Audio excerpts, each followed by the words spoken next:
মধ্যপ্রাচ্যে নতুন করে উত্তেজনার ইঙ্গিত। যুক্তরাষ্ট্রের সঙ্গে সম্ভাব্য হামলার জবাবে তাৎক্ষণিক পাল্টা প্রতিক্রিয়ার হুঁশিয়ারি ইরানের। মধ্যপ্রাচ্যের উত্তপ্ত ভূ রাজনীতিতে আবারও নতুন করে সতর্ক বার্তা দিল ইরান। যুদ্ধের সরাসরি ঘোষণা না দিলেও যুক্তরাষ্ট্রের প্রতি স্পষ্ট ও কঠোর বার্তা দিয়েছে তেহরান। জানিয়েছে যে মার্কিন বাহিনী যদি কোনো ধরনের সামরিক আগ্রাসনের পথে এগোয় তাহলে তার জবাব আসবে সঙ্গে সঙ্গেই এবং তা হবে দৃঢ় ও কার্যকর। এই ঘোষণার মধ্য দিয়ে দীর্ঘদিন ধরে চলা ইরান যুক্তরাষ্ট্র উত্তেজনা আবারও আলোচনার কেন্দ্রে উঠে এসেছে, যা বছরের পর বছর ধরে অবিশ্বাস, নিষেধাজ্ঞা ও পাল্টাপাল্টি হুমকির আবর্তে ঘুরছে। ইরানের সশস্ত্র বাহিনীর পক্ষ থেকে স্পষ্টভাবে জানানো হয়েছে যে যুক্তরাষ্ট্রের যে কোনো হামলার মোকাবিলায় দেশটির সামরিক বাহিনী সম্পূর্ণ প্রস্তুত এবং প্রতিরক্ষা সক্ষমতায় যে কোনো ধরনের শৈথিল্য রক্ষা রাখা হয়নি। ইরানি সেনাবাহিনীর মুখপাত্র এক বিবৃতিতে বলেন, শত্রুপক্ষ যদি ভুল হিসাব করে ইরানের সার্বভৌমত্বে আঘাত হানার চেষ্টা করে তাহলে তার পরিণতি হবে ভয়াবহ এবং দায়ভার সম্পূর্ণভাবে আগ্রাসনকারীর উপরই বর্তাবে। তার এই ভাষায় ইরানের প্রতিরক্ষা ব্যবস্থা এবং সামরিক প্রস্তুতি এমন পর্যায়ে পৌঁছেছে যেখানে তাৎক্ষণিক প্রতিক্রিয়া জানাতে কোনো ঘাটতি থাকবে না। তিনি অতীতের অভিজ্ঞতার কথা উল্লেখ করে বলেন, 12 দিনের যুদ্ধ ইরানকে শিখিয়েছে যে শত্রুকে সময় দেওয়া কোনোভাবেই গ্রহণযোগ্য নয়। সেই অভিজ্ঞতা থেকেই সশস্ত্র বাহিনীকে সর্বোচ্চ প্রস্তুত অবস্থায় রাখার জন্য আনুষ্ঠানিক নির্দেশনা দেওয়া হয়েছে।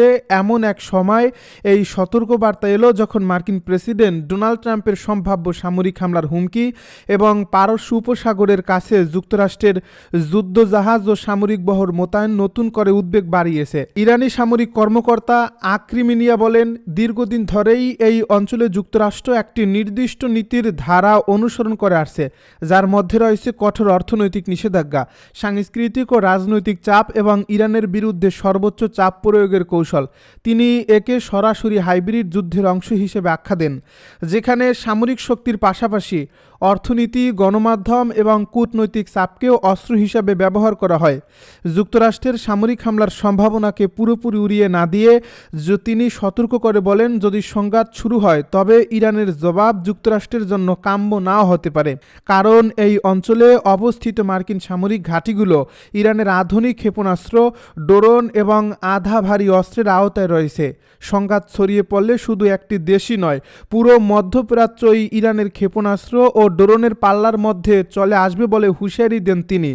আক্রামিনিয়ার দাবি অনুযায়ী ইরানের সামরিক প্রস্তুতির মাত্রা এখন আগের যে কোনো সময়ের তুলনায় অনেক বেশি। প্রযুক্তিগত সক্ষমতা বৃদ্ধি, গোয়েন্দা তথ্য সংগ্রহের দক্ষতা এবং প্রতিরক্ষামূলক কৌশলের উন্নয়নের মাধ্যমে দেশটি নিজেদের অবস্থানকে আরও সুসংহত করছে। একই সঙ্গে ইরান নিজেদের অবস্থানকে আত্মরক্ষামূলক বলেই তুলে ধরছে। তেহরানের দাবি, তারা কোনো সংঘাত চায় না এবং এই অঞ্চলকে অস্থিতিশীল করার কোনো পরিকল্পনাও তাদের নেই।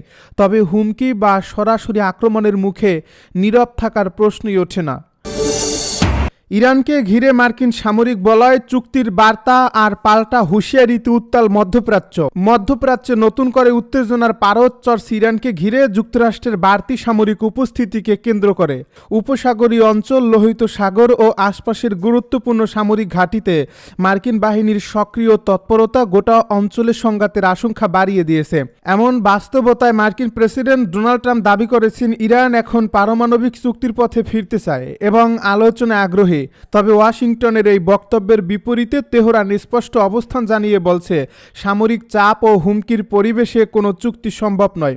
ইরানের ভাষ্য অনুযায়ী তারা সংঘাত চায় না এবং আঞ্চলিক স্থিতিশীলতা বজায় রাখতে সমমর্যাদা ও পারস্পরিক সম্মানের ভিত্তিতে আলোচনায় বসতে প্রস্তুত। কিন্তু নিজেদের প্রতিরক্ষা সক্ষমতা ও ক্ষেপণাস্ত্র কর্মসূচি কোনোভাবেই আলোচনার টেবিলে তোলা হবে না। এই অবস্থায় কূটনৈতিক অঙ্গনে নতুন করে আলোচনা ও সমঝোতার আহ্বান জানিয়েছে তুরস্ক সহ ইরান একাধিক দেশ, যারা মনে করছে চলমান উত্তেজনা অব্যাহত থাকলে পুরো মধ্যপ্রাচ্য আরও অস্থির হয়ে উঠতে পারে।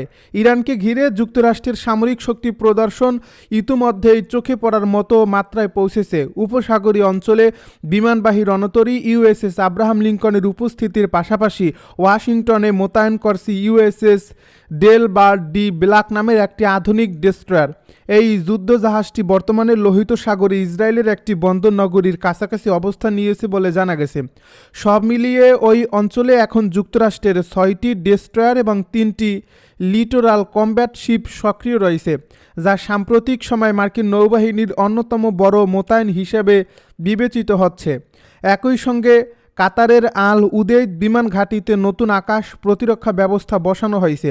বাহরাইনের খলিফা বিন সালমান বন্দরে অতিরিক্ত ডেস্ট্রয়ার পাঠানো হয়েছে এবং জর্ডানের বিমান ঘাঁটিগুলোতে যুদ্ধ বিমান প্রস্তুত রাখা হয়েছে বলে বিভিন্ন সূত্রে জানা যায়। এসব পদক্ষেপকে ওয়াশিংটন আঞ্চলিক নিরাপত্তা জোরদারের অংশ হিসেবে ব্যাখ্যা করলেও তেহরান এটিকে সরাসরি হুমকি ও চাপ সৃষ্টির কৌশল হিসেবে দেখছে। এমন উত্তেজনাকর প্রেক্ষাপটে মার্কিন প্রেসিডেন্ট ডোনাল্ড ট্রাম্প একাধিক বক্তব্যে দাবি করেন, ইরান সংঘাত নয় বরং আলোচনার পথে এগোতে চায়। ডোনাল্ড ট্রাম্প বলেন, ইরানের দিকে একটি বিশাল নৌবহর এগিয়ে যাচ্ছে, যা ভেনেজুয়েলায় পাঠানো বাহিনীর চেয়েও বড়, এবং এই শক্তি প্রদর্শনের পর তেহরান চুক্তির আগ্রহ দেখাচ্ছে। তবে তিনি একই সঙ্গে স্বীকার করেন যে পরিস্থিতি এখনও পুরোপুরি পরিষ্কার নয় এবং আলোচনার ভবিষ্যৎ অনেকটাই নির্ভর করছে পারস্পরিক অবস্থানের উপর। ডোনাল্ড ট্রাম্পের এমন মন্তব্যে ক্ষুব্ধ প্রতিক্রিয়া জানায় ইরান। দেশটির পররাষ্ট্রমন্ত্রী স্পষ্ট করে বলেন, সামরিক চাপের মুখে কোনো ধরনের চুক্তি বা সমঝোতা অসম্ভব। তার ভাষায়, হুমকি দিয়ে কখনোই টেকসই শান্তি প্রতিষ্ঠা করা যায় না।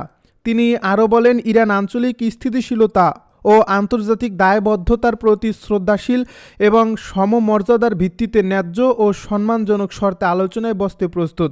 তবে ইরানের প্রতিরক্ষা সক্ষমতা, বিশেষ করে ক্ষেপণাস্ত্র কর্মসূচি, কোনোভাবেই আলোচনার বিষয় হবে না বলে তিনি পরিষ্কার করে দেন।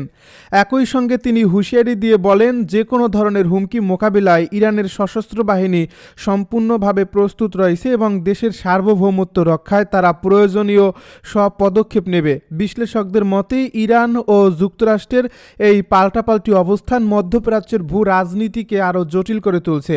একদিকে যুক্তরাষ্ট্র তার মিত্র দেশগুলোকে আশ্বস্ত করতে এবং ইরানের উপর চাপ বাড়াতে সামরিক শক্তি প্রদর্শন করছে, অন্যদিকে ইরান অভ্যন্তরীণ জনমত ও আঞ্চলিক মিত্রদের কাছে শক্ত অবস্থান বজায় রাখতে চাইছে। এই টানাপোড়েনের মধ্যে ভুল বোঝাবুঝি বা অনাকাঙ্ক্ষিত কোনো ঘটনার আশঙ্কা উড়িয়ে দিচ্ছেন না নিরাপত্তা বিশ্লেষকেরা।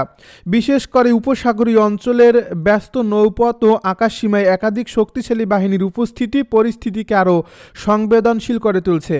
এমন পরিস্থিতিতে কূটনৈতিক উদ্যোগের গুরুত্ব বাড়ছে বলে মনে করছেন আন্তর্জাতিক সম্পর্ক বিশেষজ্ঞরা।